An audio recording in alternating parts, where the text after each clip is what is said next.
আমরা যদি সাহাবীদের কথা আলোচনা করতে চাই, সাহাবীদের কাছ থেকে আচরণ নিয়ম নীতি গ্রহণ করতে চাই, তাহলে আমরা আল্লাহ সুবহানাহু ওয়া তাআলার নিকট মনোনীত একজন বান্দা হিসেবে, আল্লাহ রসুলের খাঁটি উম্মত হিসেবে প্রমাণিত করতে পারব। চারজন সাহাবীর মধ্যে আচরণ ছিল কেমন। হযরত আবু বকর সিদ্দিক রাদিয়াল্লাহু তাআলা আনহু, উনি ছিলেন কোমল মনা, নরম মনের, নরম প্রকৃতির মানুষ।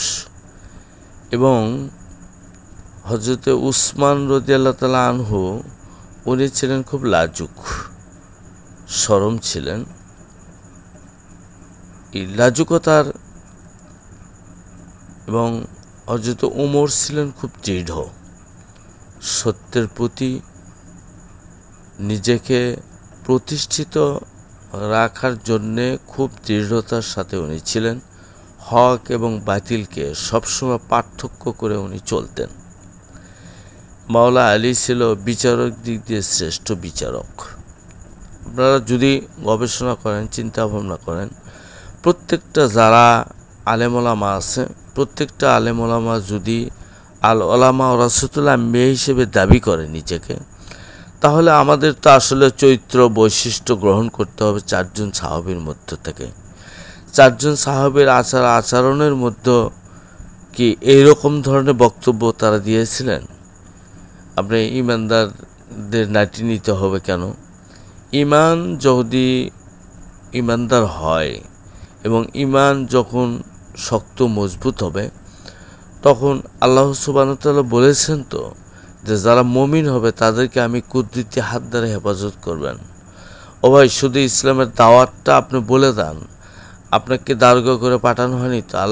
আল্লাহ নিজেই বলেছেন রসুলকে, রসুল আপনাকে পৃথিবীতে দাঁড়ান করে পাঠানো হয়নি, আপনার ডিউটি শুধু মানুষকে দাওয়াত, ইসলামের দাওয়াত, ইসলামের কথা যেন সুন্দর আচরণ, ভালোবাসা, মহব্বতের মধ্য দিয়ে প্রতিষ্ঠিত করা হয়।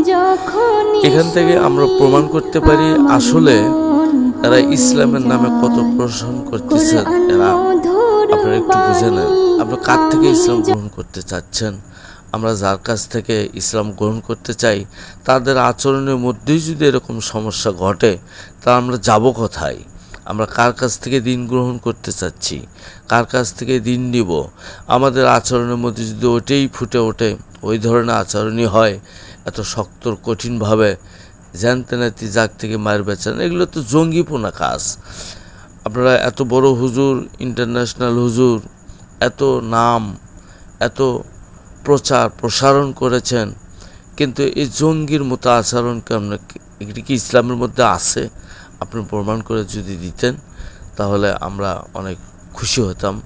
আলহামদুলিল্লাহ, আমরা আশা করে থাকব এর পরবর্তীতে যেন আমরা এই ধরনের কোনো আচরণের মধ্য দিয়ে ইসলামের দাওয়াত যাতে আমরা না পাই। সুন্দর আচরণ যেগুলো সাহাবী, আজমাইন, তাবেঈন, ওলি আল্লাহর মধ্য দিয়ে সত্যিকারই সত্য দিন ইসলাম প্রতিষ্ঠিত হয়েছিলেন। আপনারা যে আচরণ দেখাচ্ছেন, এটা তো আব্দুল ওয়াহাব নজদির কাম, এটা তো ইবনে সাবা কাজ।